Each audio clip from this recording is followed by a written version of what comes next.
Welcome back to the Deep Dig Sports Pod. I'm your host, Drew. My other host, right over there. What's up? It's D.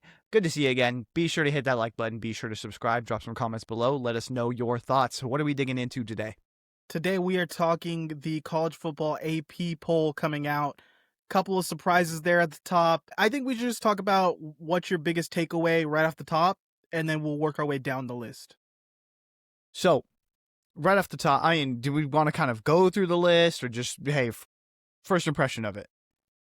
Yeah, let's start at the tippy top, Texas. This is everyone kind of felt this coming for a while. Arch Manning, the hype that they have going there, they've kind of already been crowned as the next team to be amazing, to be probably in the national championship game. So, do you think they're deserving of this spot? Are you surprised at all? Are you shocked? Oh, I'm not shocked. I'm not surprised. I think this is something that is well deserved. I mean, they've built out a fantastic roster. I think it's only going to be better this year without some of the kind of wonkiness of is Quinn our guy, or do we really rally around Arch and then take it back? Some of that stuff. The defense is going to be pretty nice. I think that this is deserved with all the starters that are going to be coming back to this Texas team that have experience. And I think that's a pretty good thought process if you're looking at it. And if the coaches poll is any indication, I think everyone feels like this is a consensus number one team right now. Yeah, we're gonna get McConaughey on the sideline. We're gonna get the Manning family in there. I feel really good about Texas. I think they're gonna be one of the better teams in the SEC. They're gonna be one of the best teams in the country, and I think this is. I don't know if it's a deserving spot because they weren't Ohio State last year, but I could definitely see where they're coming from. Moving on to number 2, Penn State. This is where we already were like, what's going on with this list? I said there's no way they should be this high. Do you feel the same way? First, it was shock. It was like, okay, wait, what? Penn State ranked number 2 above, the defending national champs, Ohio State. But then you take a step back and you're like, okay, they did get better weapons on offense.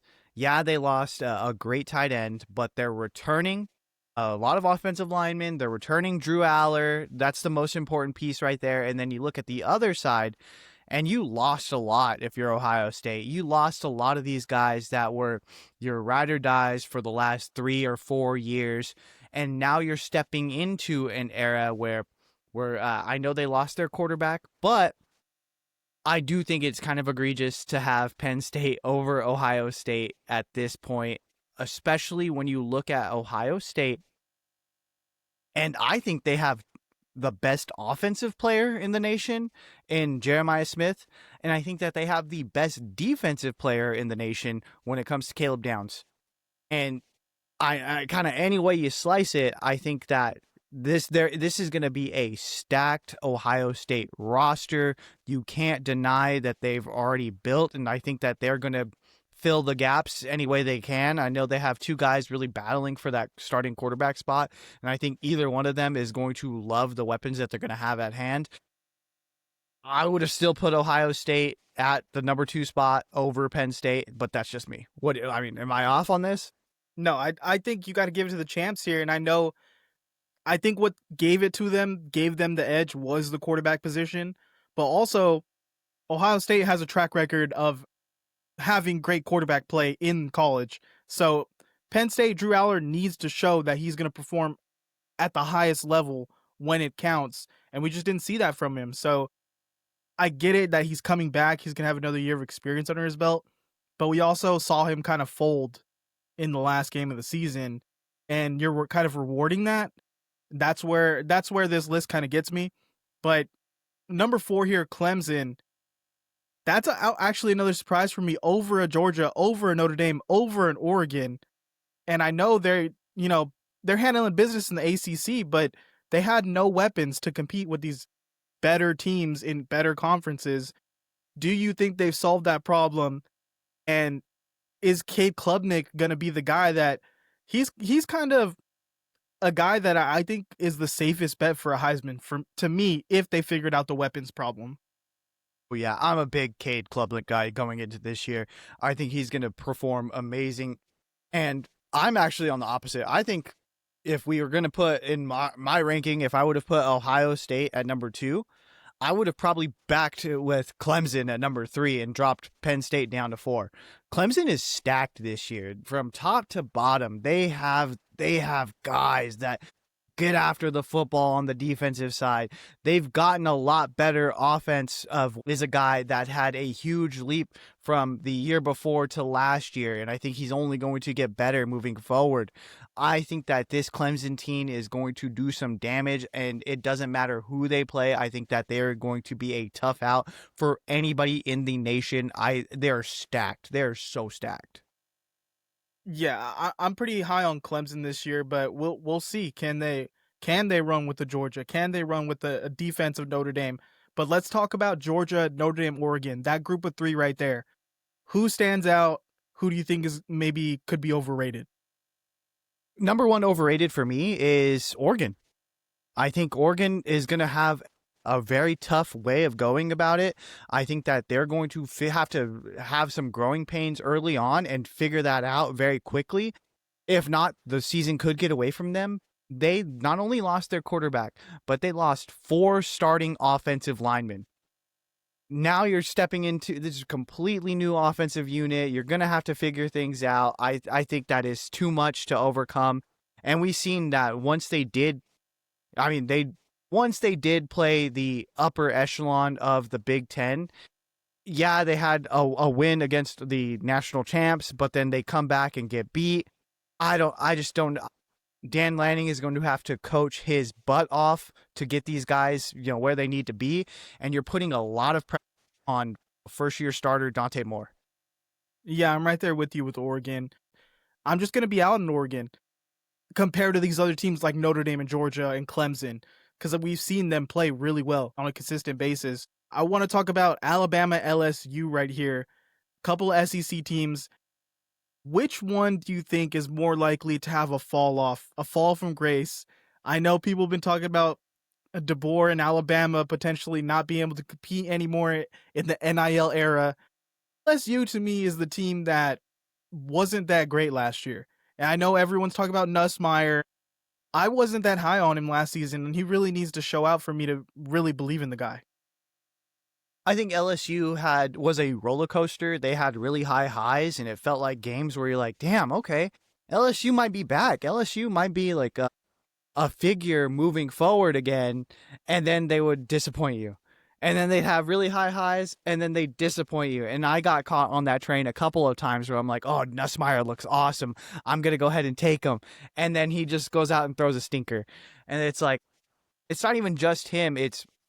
I think that LSU is going to have a tough time winning when you have Brian Kelly as your head coach. I don't think Brian Kelly is the elite of the elite when it comes to college coaches, and that's where you need to be when you're talking about the razor thin margins in the SEC. So, with this, Saban is rumored to be coming back to college, possibly after this season. People are looking at Kalen. If that does happen, people are looking at Kalen DeBoer. This could be a make or break season for him. He needs to go out there and establish. And we've already seen that the veteran players on that Alabama Crimson Tide team did not respect him. Malachi Moore was out there just did not want it to be taken off the field, and so he did not go off the field at certain times during the game. So it's going to be tough stepping in there. Especially at a time where possibly you got collective bargaining coming up and the NIL gets a little bit more controlled. If Saban does jump back in because of that and it levels the playing field with recruiting again, he could. I mean, my thing is, though, he's like 100 years old and he's already been out for a while.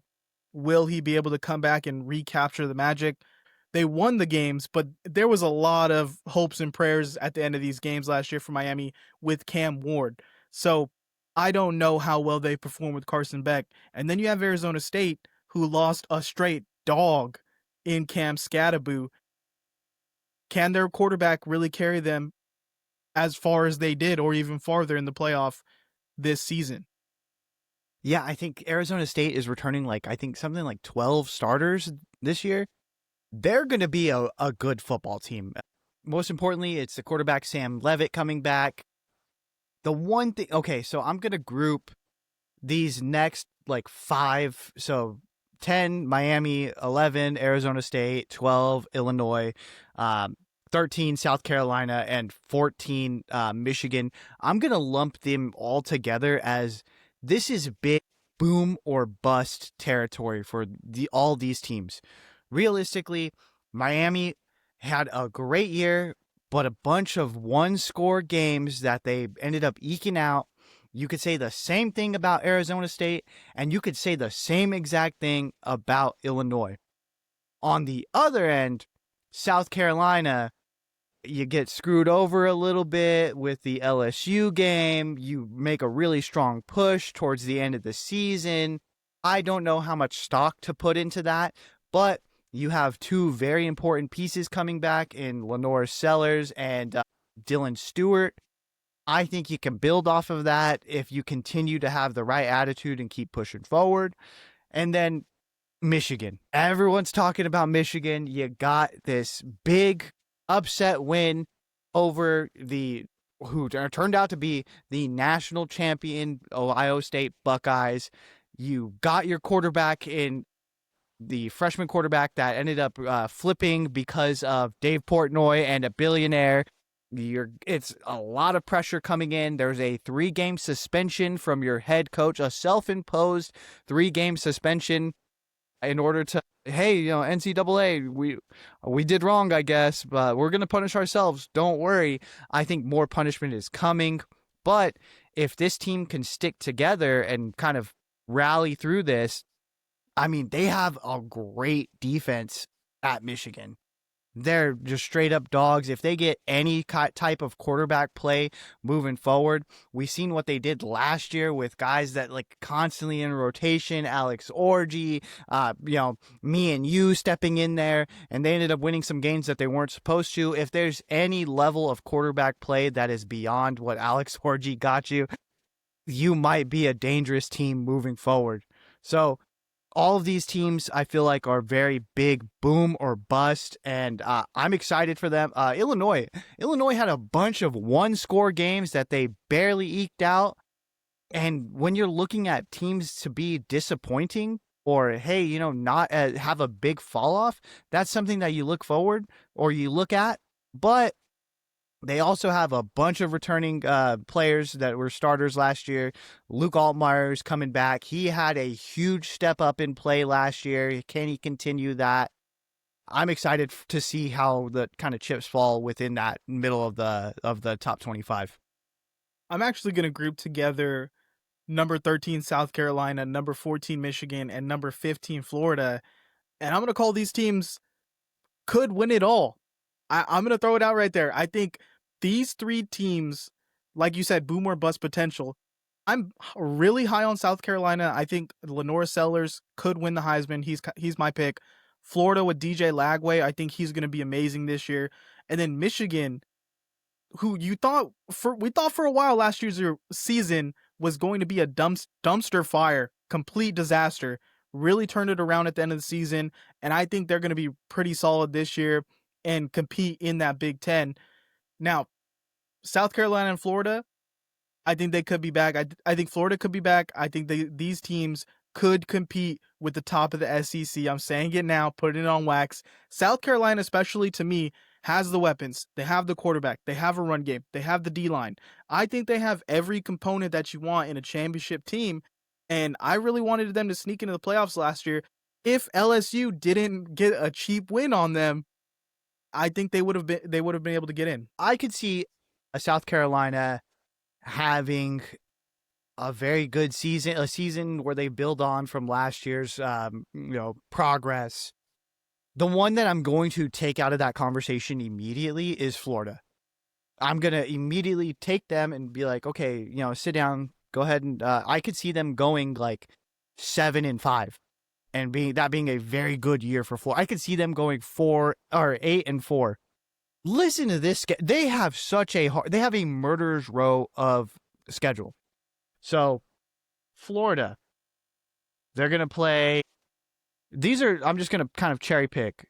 this year they're playing LSU, they're playing Miami, they're playing Texas, they're playing Texas A&M, they're playing Georgia, they're playing Kentucky, they're playing Ole Miss, they're playing Tennessee.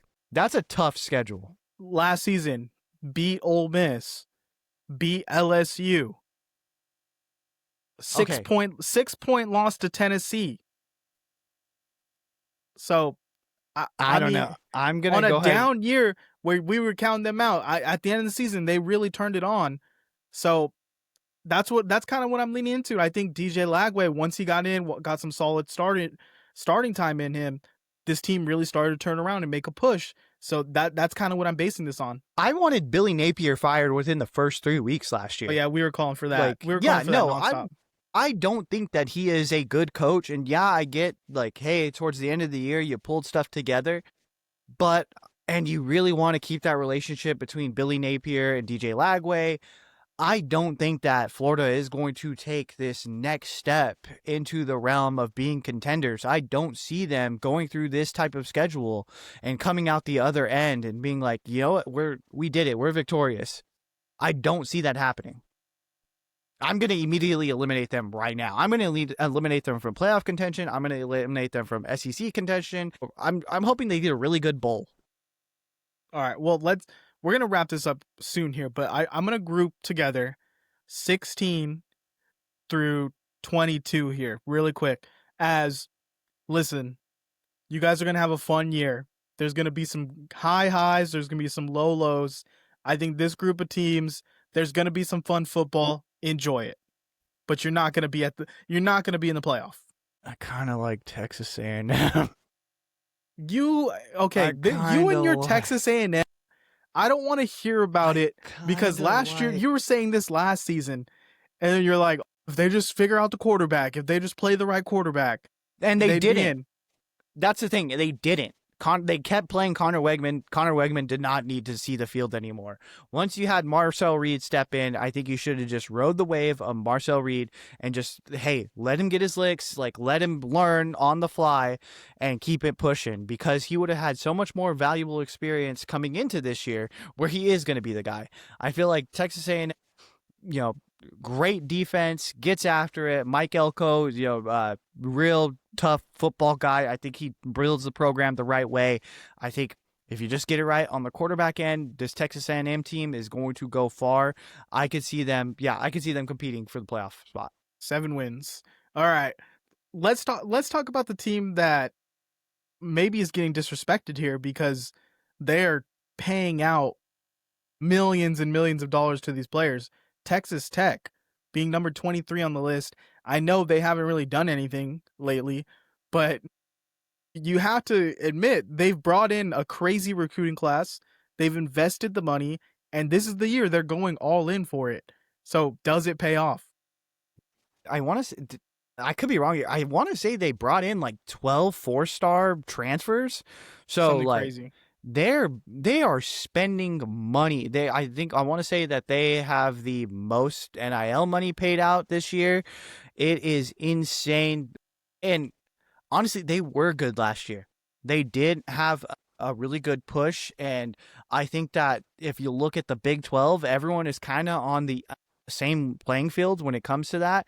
I know that the hierarchy right now is Arizona State, but at the top. But again, you look at teams that won a lot of one-score games. It's not like they weren't like blowing people out, knocking the socks off of the Big 12 last year.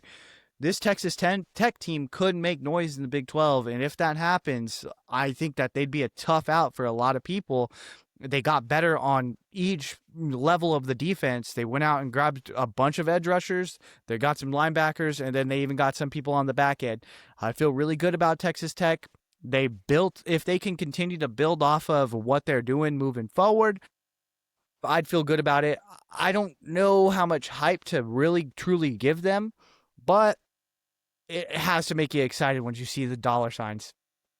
Well, we know one thing about the Big 12 is Big 12's wide open. Anyone could step up and grab the crown in the Big 12 at any moment. Last season, Arizona State lost to Texas Tech by 8.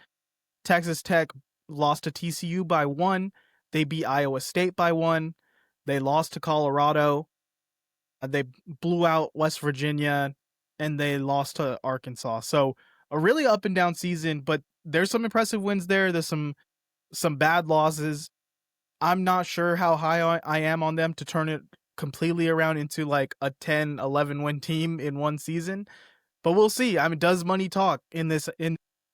I don't think anyone in the Big 12 is going to go 10, 11 wins. I think like I could see like 8 or 9 wins winning this division, And this that conference. get you in the playoffs. Yeah, I could see that just because everyone is so tightly compacted into like. But for this the level of price play. they're paying, they should be able to separate from the pack. I don't know. I think it's just pay to play at this point. Again, I'm seeing the quote go around. It's tough to recruit in Lubbock. You know what I mean? It is. And so you have to overpay when you're not a destination. You have to overpay when you're not a cool program. You have to overpay when you haven't won anything in a really long time. And so this is just a reset. This is a, hey, we're going all in and we want to make sure that we have a good season this season. And from there, hopefully that does start to buzz. Hopefully that does kickstart this program into being a cool program again. I don't know. Is it going to work? I have no idea. Yeah, we're going to wrap it up here, but really quickly throw out any teams that you think disrespected off this list. I know you're high on a couple of these teams that got votes. I'm going to go ahead and say Colorado for me. I think they should be in the top 25, but go ahead, choose a couple teams. I'm going to go ahead and go with Tulane. I think Tulane is building out a really good program there. They end up getting BYU's quarterback because of some off the field stuff, some it has to do specifically with BYU stuff. Go and Google it. Go and Google it. Yeah, go ahead and Google it. But they get a really good quarterback. Yeah, it's going to be a really quick turnaround for him to learn the offense and learn the system and get to know his fellow teammates. But Tulane last year was a fun team. I think Tulane this year is going to be leaps and bounds better. I feel like they could get a ranking. Missouri. I think Missouri is a team that everyone was talking about last year, has them being overhyped, as even they were pushing towards the end of it for a playoff spot, and everyone was like, yeah, shut up. They have a really easy schedule in the SEC. They have a bunch of returning players. I feel really good about them moving forward. I think that they could get a spot. And then if I want to get super crazy, I would say UNLV. I think by the end of this year, UNLV is going to be highly ranked. I think that because you brought over a big-time head coach in Dan Mullen, I think that that is going to send, shockwaves through, the UNLV, like, alumni. I think that's going to send shockwaves through the entire conference when it comes to that because you have this guy in there. I think that you're already seeing the ripple effects. They've gotten a bunch of former 5 and 4 stars that didn't really pan out. Redemption arc coming to UNLV. I think that they have a super easy schedule. I'd feel pretty good about them getting ranked pretty highly by the end of this year. Yeah, lastly, a team that for some reason I somehow watched a lot last year, and I called being a really stingy defense and being a tough out, and then they went on to beat Miami. They beat NC State. They almost pulled off the upset against Georgia, and they almost beat Vandy. Georgia Tech, to be able to retain Haynes King at the quarterback position and really build on what they did last season, I think is huge for them as a program. I think he was a hot name in the transfer portal if he would have wanted to go somewhere else. And I think they're going to have a pretty solid season. I'm looking over the schedule, and I mean, there's nothing crazy. They got Clemson. Yeah, that's going to be tough. They got Syracuse, Boston College, Pittsburgh, and then they end the season with Georgia in a redemption game. Can Haynes King pull off the upset he didn't get last season to end his senior year? So that's going to be a really exciting team to watch. I feel like a lot of people are on the Georgia Tech train. I could see it happening. I could also see them just kind of fizzling out. But personally, I do like Haynes King. Same thing for me with Vanderbilt, where everyone is on the Diego Pavia train. And it to me, I think he's awesome, but I think that's a team that could easily fizzle out and just do what Vandy does and have a bad season. That's true. All right. Well, you guys, we're going to be covering college football all season. So make sure you like, comment, and subscribe. Make sure you go to the website, Deep Dig Sports Network, to stay up to date on the bets that we're going to be making and articles that we're making once a week. So, yep. We'll see you next time. Later.